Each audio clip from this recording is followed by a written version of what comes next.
Hello and welcome to episode 223 of First Geek 411. I'm your host, Cameron Franklin, and with me, as always, from West Coast, Best Coast, Emma, how are you doing? I doing good. And from the Great White North, Shanine, how are you? Plan is coming. Summer is almost here. I believe. There's so little snow left, and it's supposed to snow tomorrow, but it Oh won't boy. last. It Oh. won't last at this point. They'll probably also be all melted tomorrow. So I believe you're almost there. So close. Tonight, we are returning to our book club tier list. We're going to be ranking the latest 10 books that we have read because we learned not to do this every 20 books after the last time. And speaking of last time, I'm raising my hands here, Emma. Thank you. So that I can find this yes, thank you everyone, as I scrub through, and I can put a link in the corner to our last book club tier list. We're going to be picking up exactly where that one left off. Also, in the description down below, you can find a link to the book club playlist, which does include the tier list. But if you want to go and take a look at some of the specific books that we talk about tonight, you can see why Ready Player 2 is indeed where it is on the tier list. And you can do that over in that playlist. But before we get into all of that, you can find us on our on our social media as OneGeek411. You can join our Discord server or shoot us an email at 1stgeek411@gmail.com. You can watch live on Twitch Monday nights at 6:45 Mountain Time and be part of the post-show chat, or find the videos over on YouTube where you can like, comment, and subscribe. You can also go and check us out at our Redbubble store. Let's do a check-in because it's been a minute since we've had time to chat. What has everyone been up to? Emma, do you want to kick us off? Yeah. Not much in the last chunk of time. I've been playing more Hogwarts Legacy, and that's been fun. And I just got back from visiting family for Easter. I was up in Northern California, hanging out with a couple of cousins and aunts and uncles, and got to know my cousin-in-law a bit more, which was fun. And yeah, those are the big things I've been doing recently, aside from school. Nice. How far are you in Hogwarts Legacy? Like 24 hours in. Let's see, the last time I played was Thursday before I left. I just went to meet Sebastian's sister. Okay. Nice. Yeah. Also Not known as... entirely sure what her curse is aside from a bunch of pain, but I don't know if that's going to come into play later on. Yeah. I have not... I've met her, but I haven't found any conclusions to that quest yet. So this is no spoilers, but I was also very confused about that. Yeah. It seems very It's very vague. Yeah. And I was also over here is this one of those things that very easily could have been solved by muggle things? Doctors. Yeah. Is this something that magic can't do, but I don't know, get an MRI or something? Yeah. And you could figure it out. I don't have MRIs, I guess, at this exact time, but you get what I'm saying. Yeah. Is this something that the ballpoint pen could solve? Yeah.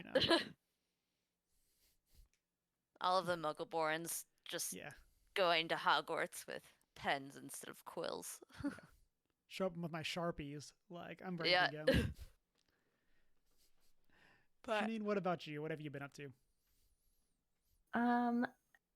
Not too terrible much, but I did finally finish reading the Shades of Magic series by V.E. Schwab. It's great. It's fantastic. I highly recommend it. I have not found a book by V.E. Schwab that I am not totally in love with yet, so happy to say a fantasy trilogy later that still stands. And also, the last book made me cry, which I was not expecting, a couple of times. Not okay. I did not agree to Unacceptable. this. This is not what I signed up for. Just makes me love it more, though. I also played some Warhammer 40k Magic the Gathering this weekend with my husband. I played the Imperium and he played Chaos. And was not sure in the beginning how it was going to go. I was mana flooded and he was mana starved, and neither of us could really do much of anything. And he kept saying, "You're going to win, you're going to win, you're going to win." And I was like, "I don't know. I don't have anything." And then there was a moment where it looked like I was definitely not going to win. And then in my last turn, he was down to 2 life and I could do 35 damage. So Got him. I won. Proud There of you you. go. I won. So good. Get him. Very proud Get him, moment. get him, Nice. go. That's awesome.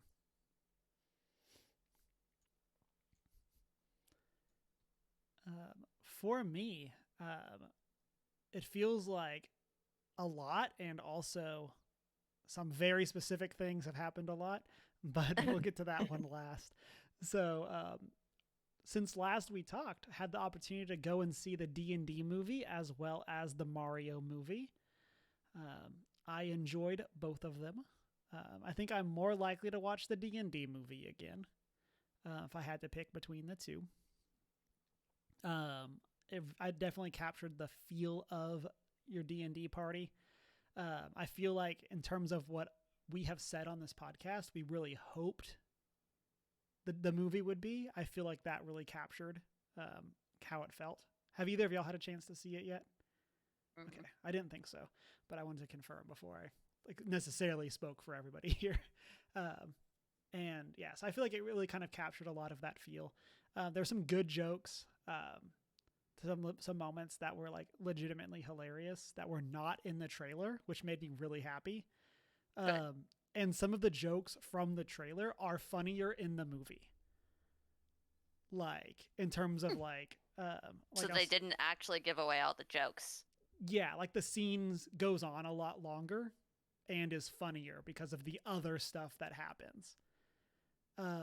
And so I really enjoyed that. Always happy when a comedy doesn't completely like put their 4 good jokes in the trailer. Yeah. And so there's definitely some moments in it that are a little flimsy, but what D&D campaign story isn't?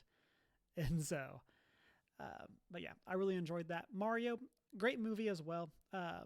Definitely more, I guess more like focused at a younger audience.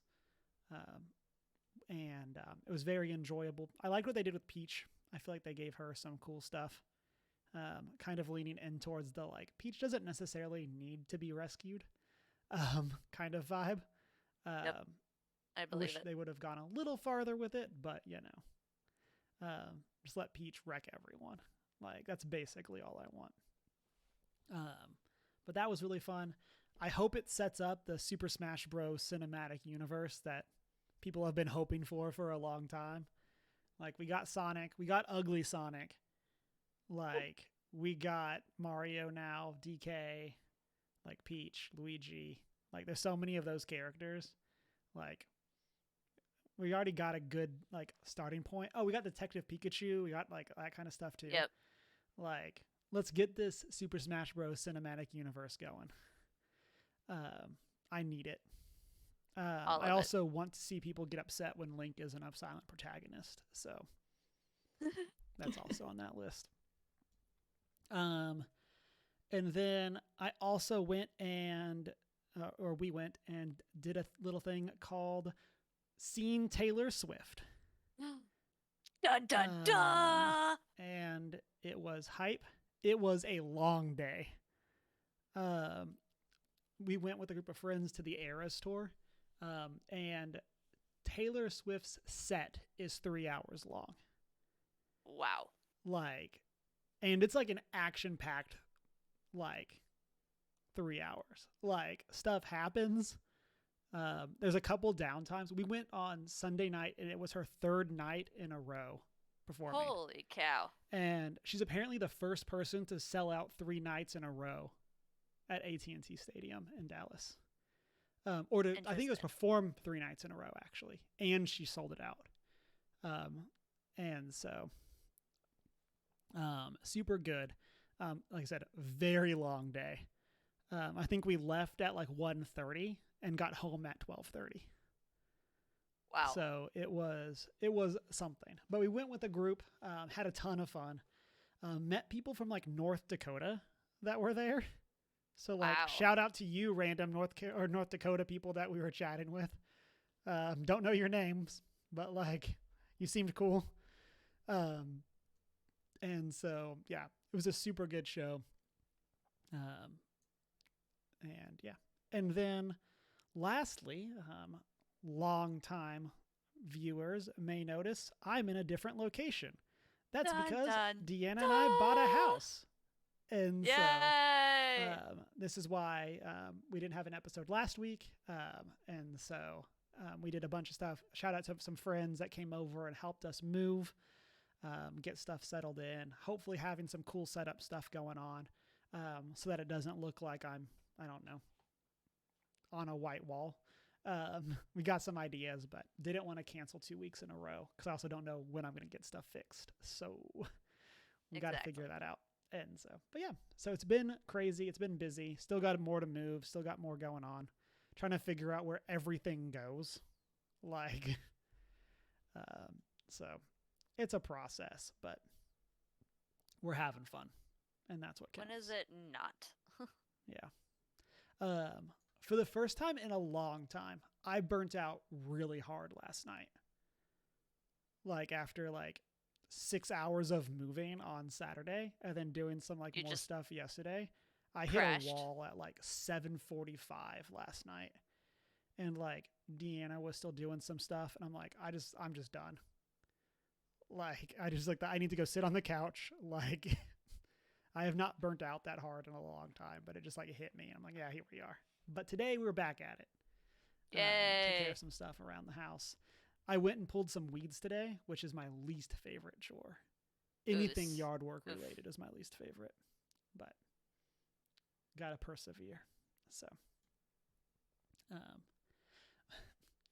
but yeah, with that, let us know what you've been up to, what you've been playing, what you've been reading, watching.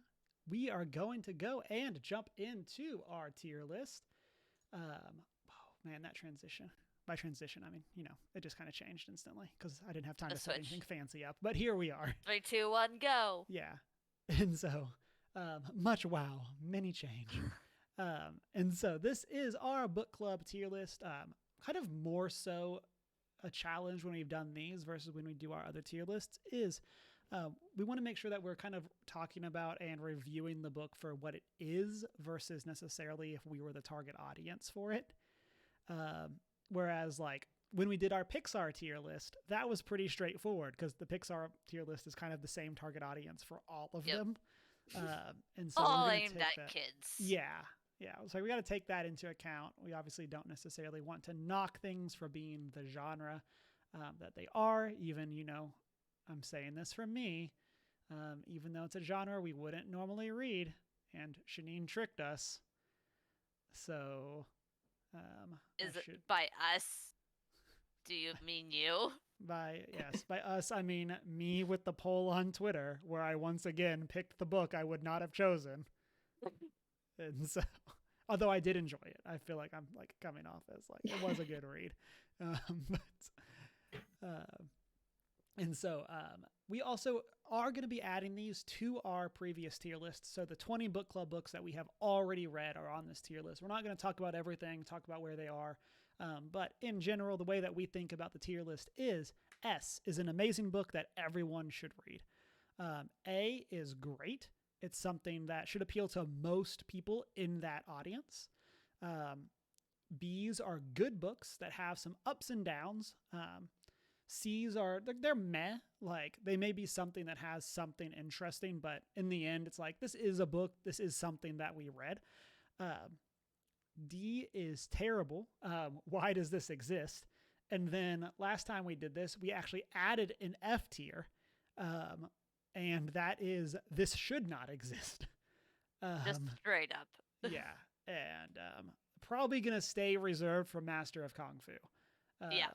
And so because that did give us Shang-Chi, but it was not indeed a lot something. is gonna Yeah. compare to that. Yeah. And then I do also feel the need to call out, we are rating or going to be tier listing the book itself, not our discussion of the book.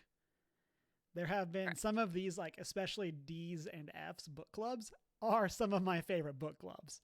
Yes. Looking at you, Ready Player 2. We're just going to yes. keep shoveling that hole for Ready Player 2. And so with that, we're going to go in order that we read these for book club. And kind of go through them.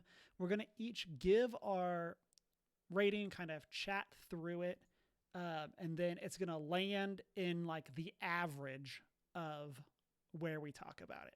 So if 2 people give it an S, 1 person gives it an A, it'll go up to S tier.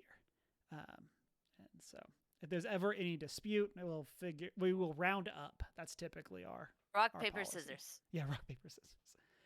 So Boulder, parchment, shears. Yeah. So with that, let's go ahead and transition from talking about Masters of Kung Fu to Simu Liu and We Were Dreamers. This is the first book that we read back after the tier list. And Emma, we'll start off with you. What did you think of this one? I was the target audience for this one. And I enjoyed it. It's a split between an S and an A for me. I'm going to go with S because I'm not normally a biography person or whatever you would call that. And I really enjoyed this and would read it again. And something I forgot to say for our rules is within the tiers, the books are not organized. They're organized in the order we read them. We don't necessarily group them within that tier or rate them within that tier. So just as a call out there. So Janine, what did you think of We Were Dreamers? Really enjoyed it. I think, I don't know, sometimes celebrity memoirs or whatever are not like actually that interesting, but Simu Liu's was really good and I think hit a really good balance between humor and seriousness about like a lot of really heavy topics, but still being like upbeat and hopeful. And yeah, it was really good. I think I would give it an A, but like a high A. So I definitely come at this from a very similar point to both of y'all. I really enjoyed this. It was great. And I feel like some of the fun parts about this is I try to never go back and look at what I said for the book clubs when we do these.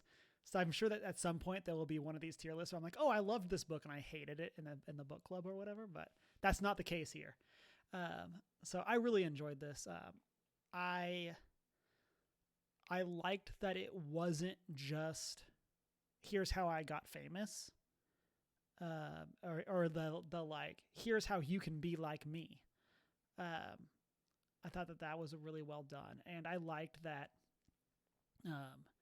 Simu didn't seem to like run from some of like the darker stuff that happened in his family. Like he's not necessarily trying to hide it. And I feel like he did a good job also of like, here's who I am. And like, I might have been part of the problem here. Like in the sense of like, this doesn't excuse other people's actions, but like, I think that was a very interesting thing, especially as he got to be older in life, and he had a bit more of like that reflection of like, here I am taking the risk, here I am doing these things. I thought that was really interesting too. Like, this isn't just like a look at all the bad things that happened to me and how I overcame them. And then I also really loved kind of getting insight into the nature of the film industry as a whole from a perspective that's very different than mine. And kind of like seeing the impact of like specific films, specific cultural moments, and what that means for other people. So with that said, I land squarely with Shanine, that this is an A for me, a very high A. But yes, this is going to fall to an A for us. And yeah, it was a good read. I definitely do recommend it. And I feel like if you are like me, this is shallow, but like the thing, I wanted him to talk about MCU stuff more. And so Fair enough. and so I'm not saying that's why it's not an S, but like that was something that I could definitely see if you were someone coming into this, that is something you would expect and you could leave being disappointed by, not knowing that it isn't going to get to that point in his life. So for our next one, we have Secret Identity by Alex Segura, a novel all about like the comic book industry, and is kind of a mystery novel. Shanine, we'll start with you for this one. What did you think of Secret Identity? Man. I mean, even still, I'm so fascinated by the concept. Like, it sounds like a really good idea on paper until you like read it all out on paper.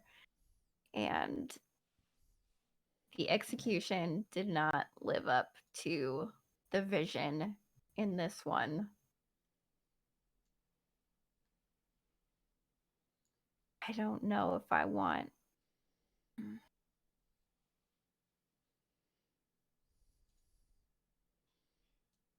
don't know. I'm vacillating. It's like a really, really low C or a D.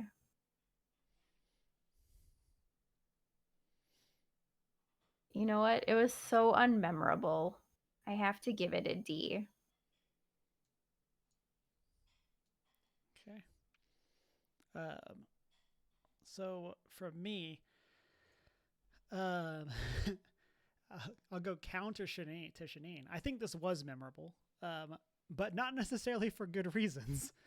Ready Player 2, yeah. kind of memorable. I don't think it was, and I'll say kind of before I get talking, this is a C for me. And the reason that like I think it lands higher is I did enjoy the read. And I especially liked that like the comic, there are actually like comic books in the book that you can read through, and you get to see like whatever's happening in the story affects what's happening in the comic books. And I think that was a really cool way of tying those mediums together.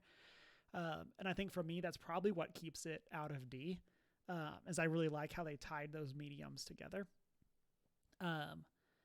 And also for me, this doesn't land in a D because it did not upset me to the degree that Ready Player 2 did, and Treasure Island. Like, I've been bashing Ready Player 2, but I hated Treasure Island. That book should not be a classic. And yeah, so for me, it's the parts of it that I remember, I think are interesting, but there's just so much in there that's just fine.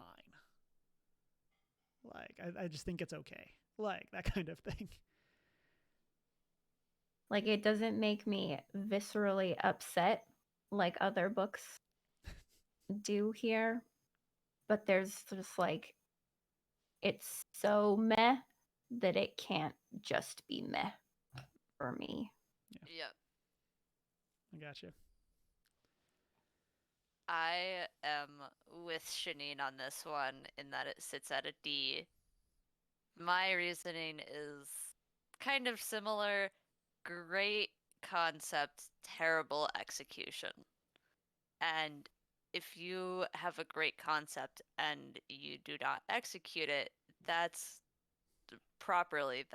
kind of on you. And like, the whole concept and everything is great. Got the detective and like you were saying, Cameron, and it playing out in the comics and all of that. Like, it's all so great and there's so much potential to work with.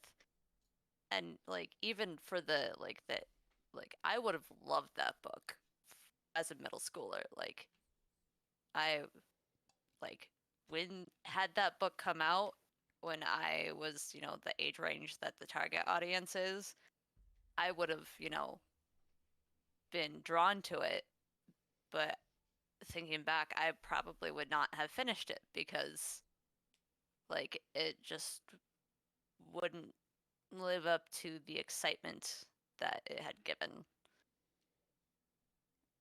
I think also my sister started reading it after I had finished, and then she also put it down within like 20 pages and was like, "You're right, this isn't a very good book." So, yeah, it sits at a D for me because it did not live up to the excitement that it promised.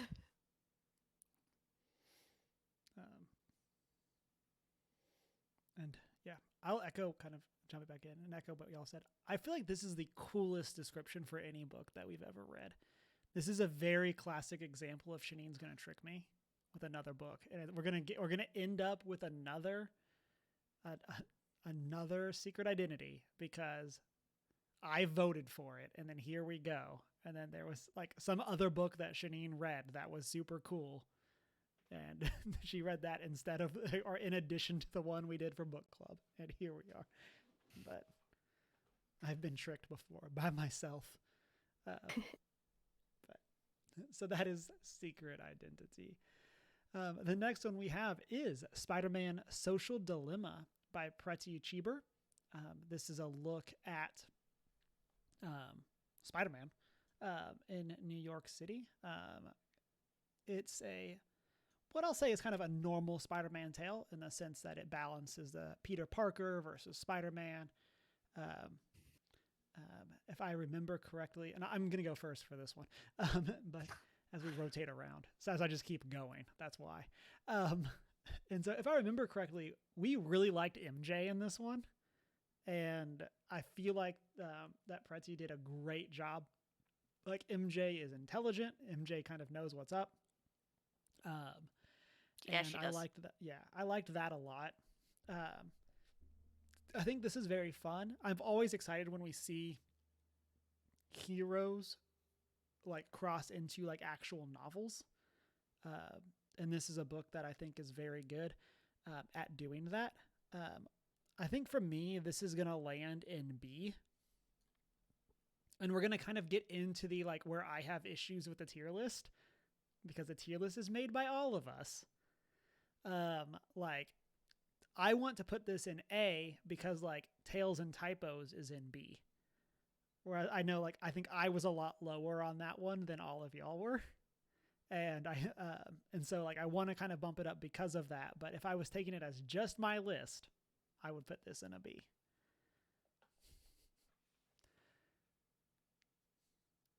Wait, I'm confused by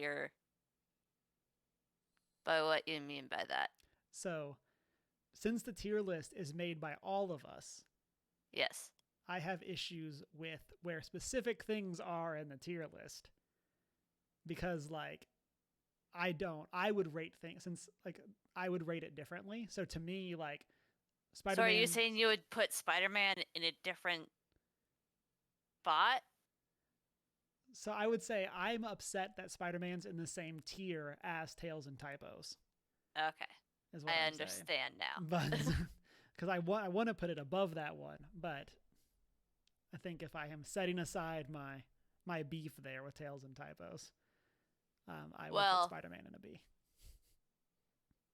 I would put it in an A because I quite enjoyed it, and it's like pretty much the same reasoning that you give.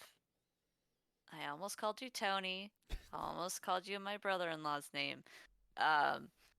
Cameron. like MJ is not a Princess Peach. She is very smart and very like, sassy, independent young lady. Um, and Peter's still the very shy, like awkward, you know, high school kid next door kind of um thing. And it's just a fun superhero, kids novel book that gets you out and about in the world in a different format. That's a lot of fun. So I would stick it in an A.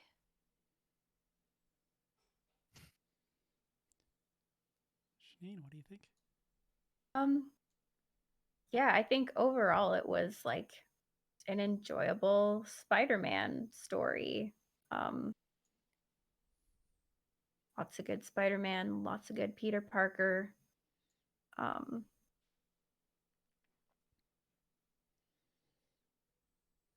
Think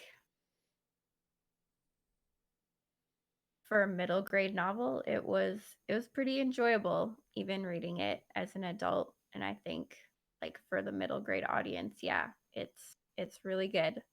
I think compared to our other middle grade read, it didn't quite like transcend its genre or anything, but it was like it was good. No major complaints. It's a B for me. I will also say Pretti is a great follow on Twitter. So if you're not following them already, go do that. And so definitely recommend. So that will land it in a B. And I will say, I believe Pretti is working on another Spider-Man book. And so I am definitely interested in what that next one could, because I think it's a trilogy. And I think we read the first one. Yeah. The second one's already out and she's working on the third one. Or the second one's coming and she's working on the third one, something like that. I don't know. Yeah. This is related, just a random train of thought. I introduced someone the other day to the concept / fact that Miles Morales exists because they did not know that there was a Black Spider-Man. And I was like, yeah, let me tell you all about Miles Morales. He's cool. So yeah, He's cool. spreading the good word. One of the first things I did when I got my room set up is all of my Miles Morales video game pop figures are up, and my Miles Morales art piece that I have. Got to represent. Get that inclusion shown to people. So, yeah, that's going to bring us to our next one. We have Beren and Luthien by J.R.R. Tolkien.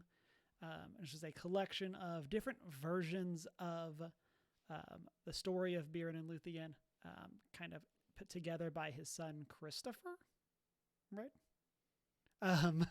I did not write that down, so I was glad I was correct.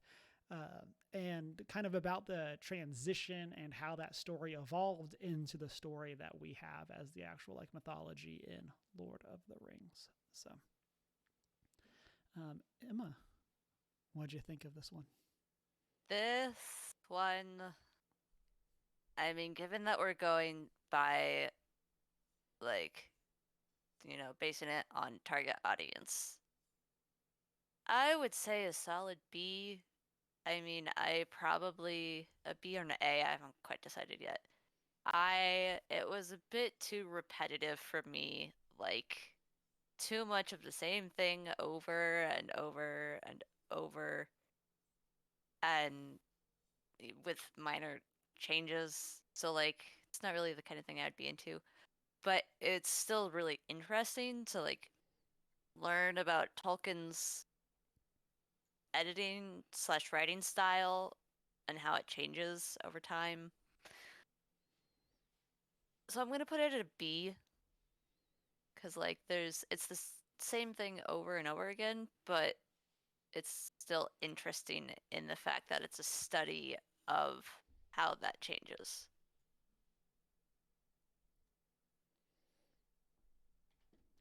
Janine, what do you think?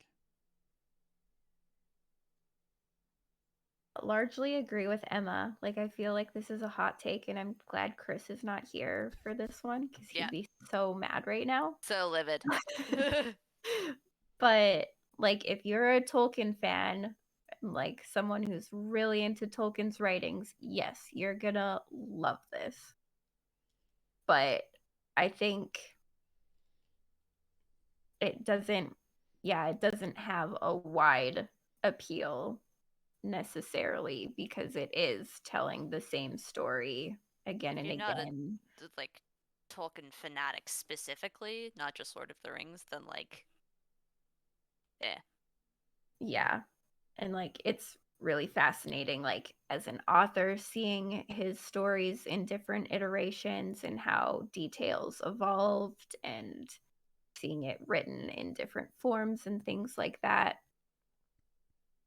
But I think, I don't know, it's more interesting to study than like super enjoyable to read, if that makes sense. So I don't know. Still like happy that it exists and is out in the world. But I will also put it at a B. Okay. So if that's a hot take, I'm coming in. And so, I did not move this up to what y'all said. So is Chris going to be disappointed in you? Yeah, I will also say I did this as an audiobook, which I remember saying during the book club is the objectively worst way to go through this book. It was kind of for all the reasons, especially that Emma laid out. It's so repetitive that like it becomes very hard to track what is going on when you're listening to it in audiobook form. Here's an idea. Here's a pitch. Okay. Just as a general idea, take, his notes and stuff, basically what he did for this, and instead of doing it in this format, make it a coffee table book.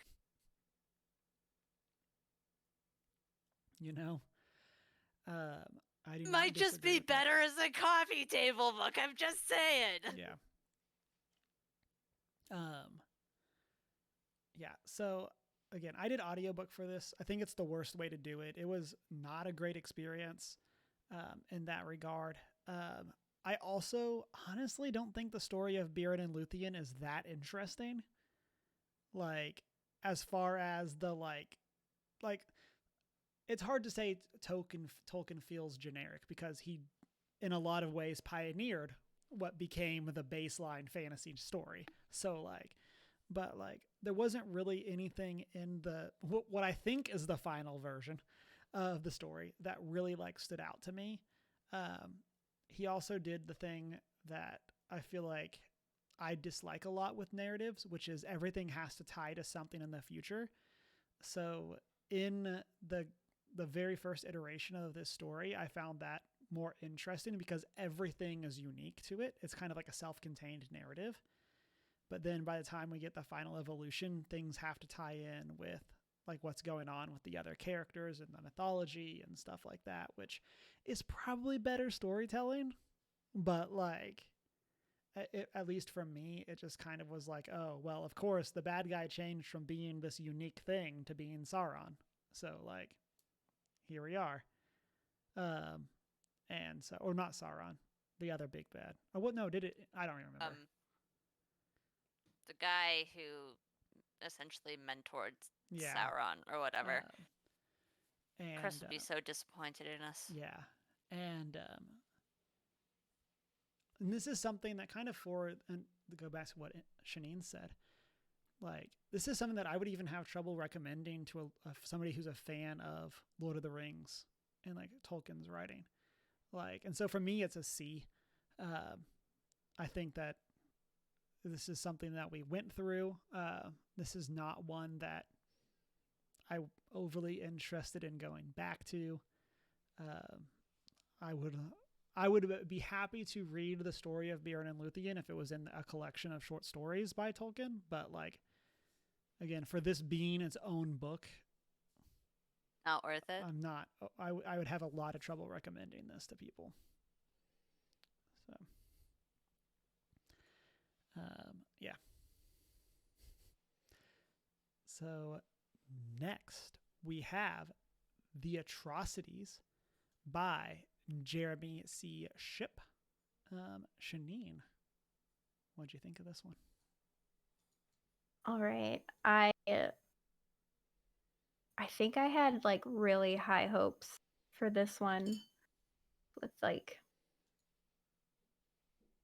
I can't remember. It was nominated, I think, for the Shirley Jackson Award or something like that. And I did enjoy it. I think it had a lot of good like horror elements and like visuals and things like that, and some interesting themes. I really wanted it to be longer and actually like dive into those themes a bit more than just kind of being like these themes exist. Moving on. Also the end. So it's a B for me. I think it was like a good short horror read, and if that's what you're looking for, that's what you will get. So this is the one that I referenced earlier that Shanine tricked me. I don't remember what the other choices were for Halloween for October, but like this Any one other sounded choice cool. you would have enjoyed. It just was ghosts. Yeah, the ghost sounded really cool. You were wrong. You'd think you would have kind of figured out which one was the horror one based on ghosts. Well, to be fair, I think most of the options were horror ones. Yeah. But some of them would have been less scary. All that said, I did enjoy this for what it was. This is the type of book that's definitely not for me. But I did enjoy it. Kind of to Shanine's point, it did feel that it ends very abruptly. Yep. And it's something that, like, going back to my classic book club thing of every book is either a third too long or a third too short. This is one that I definitely feel like could have used another couple chapters to kind of fill out the narrative a bit more, but I did enjoy it for what it was. It is something that I would definitely recommend to people. And so I'm going to put this in B as well. Like I said, it's definitely not for me, but it's a book I would very easily give to someone that was like, I want a spooky read.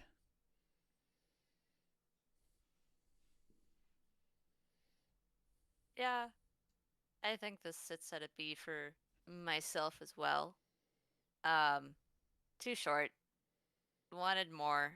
I wanted to explore it, like the world that it set up more, like all of these paintings that seem like they follow you around almost, or just give you odd stuff, and a little girl ghost thing that may or may not leave toys outside your bedroom, or whatever. Oh no, it turns out that it's really the mother who's grieving, kind of. Like, I just wanted more of it. It was a book definitely that needed some beefing up, but it was still a delightful read. So a B. Then for our sixth book, we have Black Panther, A Nation Under Our Feet by Ta-Nehisi Coates. This is one that I brought to us and is the story of Black Panther returning to Wakanda, kind of having to deal with the death of Shuri and being away. There's also a lot of similarities here to what I think that Black Panther Wakanda Forever script would have been had Chadwick not passed away. And so there's definitely some of the themes from that we've heard, like, have been referenced by the writer and director. And so I enjoyed this. This is one that it sits at a B for me. This is a high B. I just don't think it quite breaks into that A. But I really enjoyed this. I also really like the way that we have technology represented, and then also how philosophical this book is. Like, there are fights, there is action, but at its core, this is almost like a book on like political philosophy rather than like an action book. And so I enjoy that side of it as well.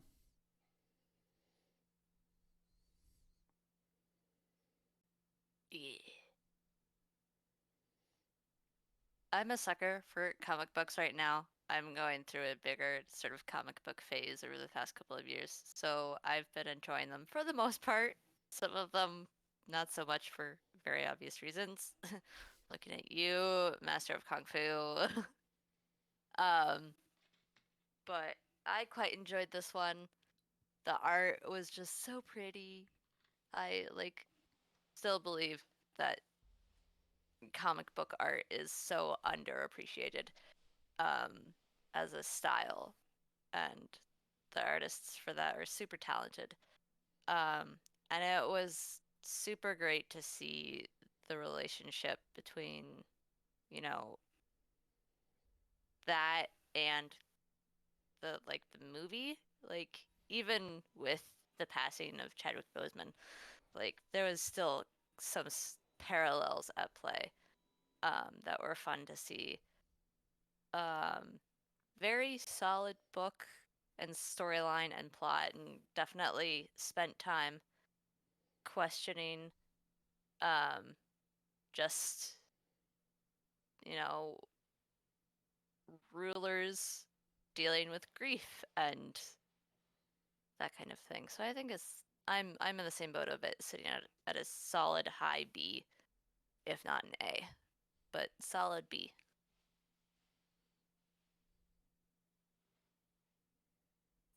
Yeah, I really enjoyed this one, especially compared to our last foray into comics. Kind of the complete other end of the spectrum on this one.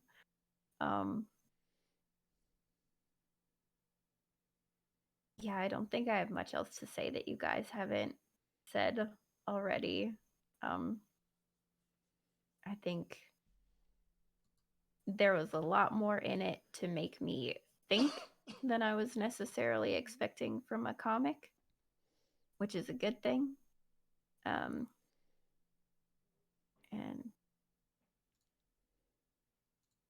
it looked pretty and it was good. I think I would put this one at an A for me.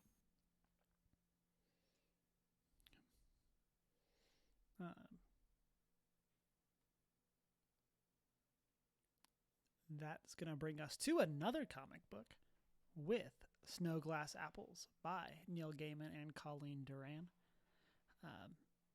Emma, we're going to start with you on this retelling of Snow White. You were not on our book club, but I know you had said you had. I did read it. So I did read it. Yeah, kind of overview what you think, and then where did it land on your tier list? Gosh, more stunning art. Comic book art is just so varied and great and fantastic.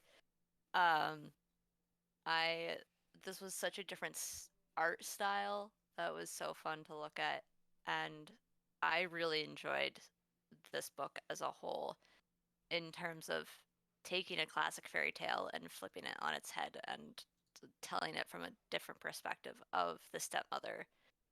And in this case, oh no, turns out Snow White is the evil one. She's like a vampire type scenario from what I remember. Which was super interesting and quite just a change of pace and scene for something so familiar.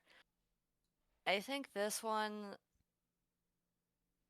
for its given audience and everything, would sit at a solid A for me because it is such a different take on something familiar. So yeah.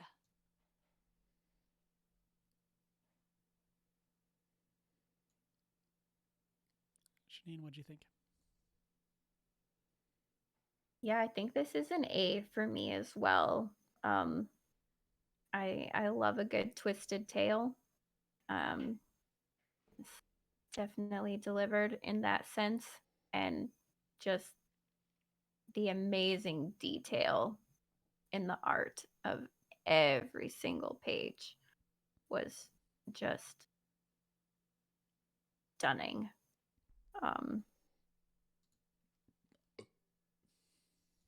Yeah, it was great. For me, this is an A as well. We're all there Yeah. together. I really liked this one. Again, the art was so beautiful. There's so many of these things. Wow, great description. So many of the pieces of art in this are like beautiful. They'd be make great wallpapers. This is definitely a bit more mature of a retelling. So that is something that like I think Be aware of. Yeah, it's just something to be aware of. And it definitely deals with some deeper topics than like the normal Snow White does, and so, or maybe different topics. I mean, there's deeper stuff going on in Snow White, but and so there's definitely that side of it, and so, but yeah, this is beautiful, and all in all, even for being such a short book, I really enjoyed this retelling and kind of how it adapts. So, A for me as well. And then Shanine, you referenced it or referenced the author at the top. But next we have Vicious by V.E. Schwab. What'd you think of this one? Oh, easiest S for me ever. As I said in the book club, this was my top read of 2022 and is still one of my favorite books of all time. And I love everything about it. The characters are super compelling. The writing is just so good. And it's like everything I aspire to. And just, yeah, all good. All good. So for me, this is an S tier as well.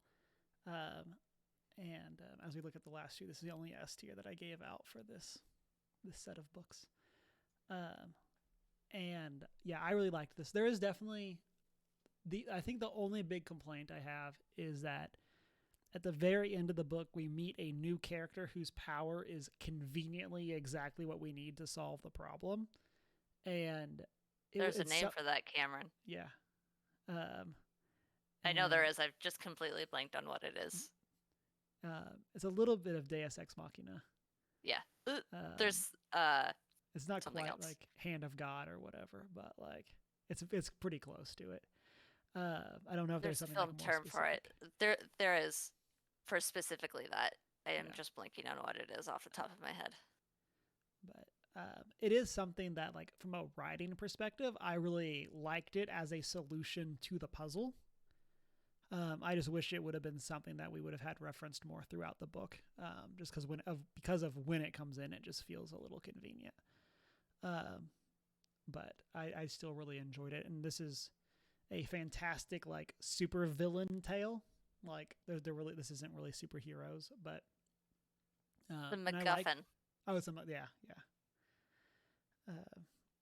But yeah, this is a very fun take on powers and what that would do to the world, and kind of the bigger idea that we see even in like X-Men, with the idea that like the powers are both a blessing and a curse. And this one, they're like, at least seems to be a very real physical side effect for a lot of these people that get the powers. And that I think is very interesting. And yeah, I like this one a lot. This one is not quite an S tier for me. It is a strong A, but not totally S tier. I can't explain why totally, but it just doesn't seem to fit there in my head, so I will slightly disagree. Although, like, it is great, a great book, and, you get to see, we're so used to, good guys and bad guys, but in this case, they're both highly questionable / clearly bad guys, but there's one you're supposed to fight for more or want to win more than the other, which is great. But at the same time, it just at some points felt like it was going a little too slow for me. But overall, it's a very strong A.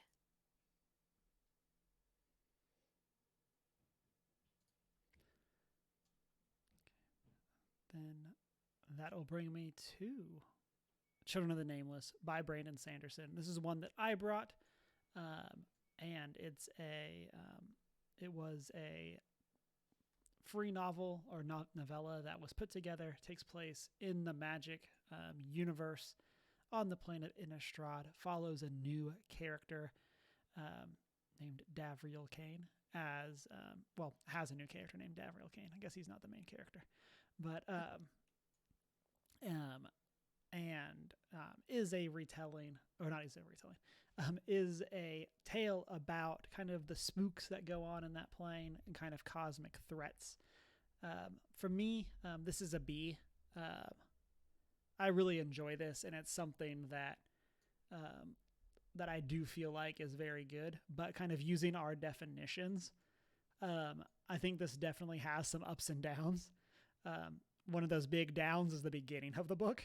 I don't think does the book that great of justice compared to the end, where we kind of get some of the explanations for what's happening and a bit more of like the meta narrative that is going on. I just think it takes us a little bit to get there. And similarly, since it's a novella, it feels like a lot of the stuff that's set up didn't have enough time to pay off. And so I feel like there was a lot that could have been done here with a couple more chapters that would have made some of the stuff, like some of the payoffs, feel a little bit better. Versus it feels like there are sections of it that are just like, yep, here's this character again. They're back. So, but yeah. Emma, what'd you think? I am with you in that boat. Solid B. Fun way of. The cat just surprised me. Made me very confused. Hi, Ollie. Great way to get introduced into the lore of Magic the Gathering. It's always fun to see some of it written out in some kind of story novella, even if it's not totally canon to the actual game or whatever, or even if it is. Like, it's just fun to see, such a complex game have fun little novels, but it wasn't like super like driving me to want to go and jump into the game as soon as possible, which I know I've been saying for months that I'm gonna play, but I haven't. We'll get you eventually, one of us. Eventually, when I have the time to start yet another hobby. But a solid B overall. Had some ups, had some downs. Definitely random people showing up and once and never showing up again or whatever. And yeah.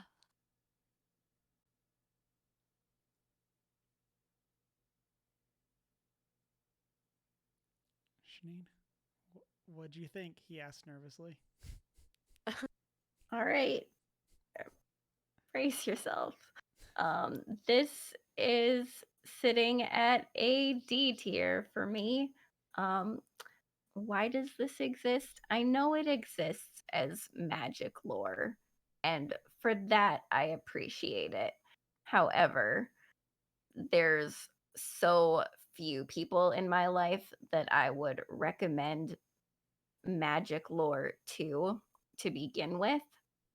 And I just have so much personal distaste for Brandon Sanderson's writing that anyone that I would recommend it to, I wouldn't, because I don't want to inflict his writing on anyone. And this is just a personal preference thing. I know he's very popular. I know a lot of people like him, but I don't. And so it's a D tier for me. And I appreciate you reading this. Like, I know that was a thing that when I brought it up, you were like, I'm not a huge Brandon Sanderson fan, but I will do it for this. And I appreciate you. Yeah. I did hope that this would change your mind there, but again, I appreciate you putting in the effort. So again, I really appreciated the magic lore. Like, it wasn't that at all. All of that was super interesting. I can't get past the writing, which is, frankly, an important piece of a book. So, yeah.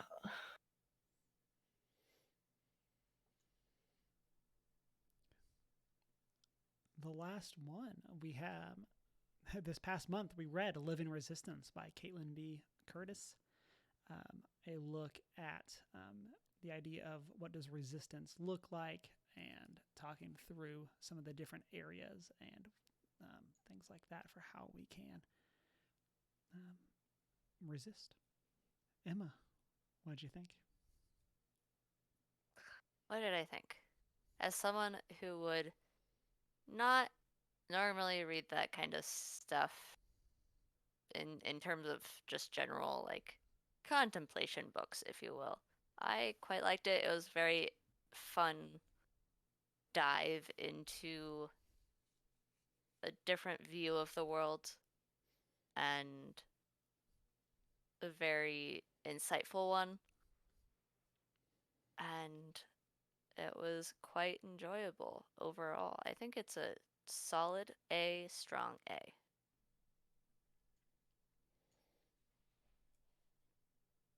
Shanine, what do you think?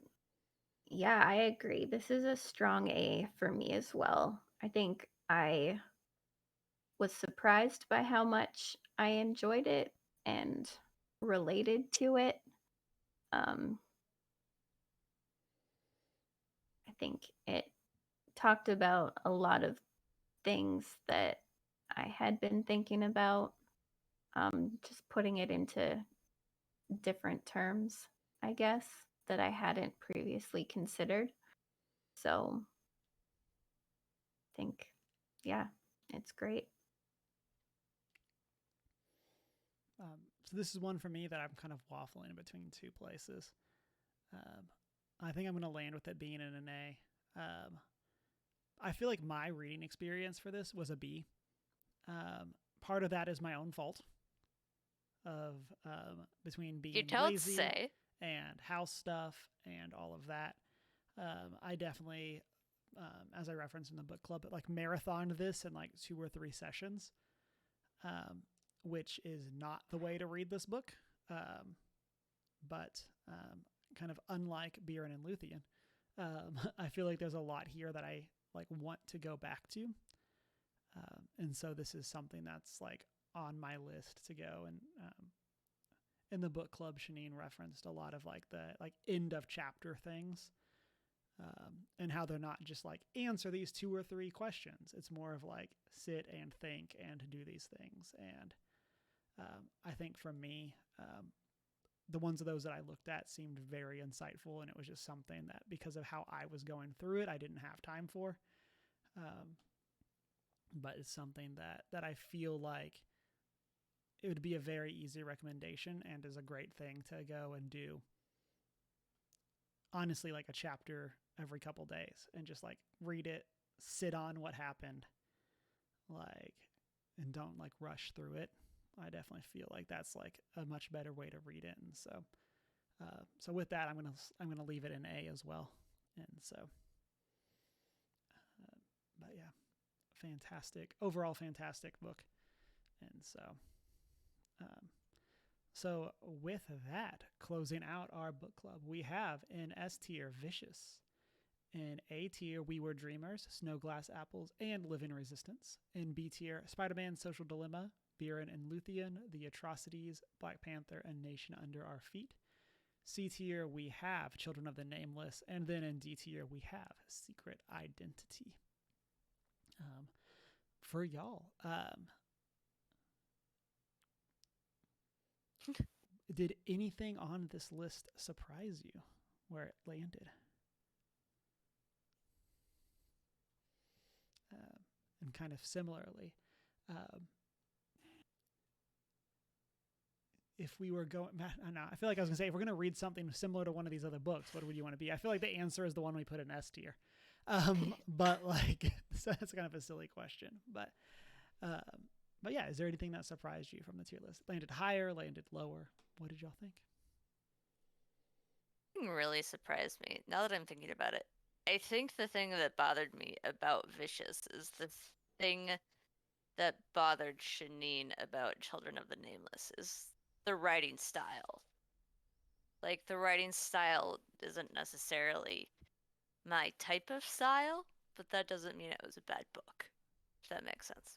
But nothing really surprised me in terms of where stuff has landed. They all kind of fell where I thought they would.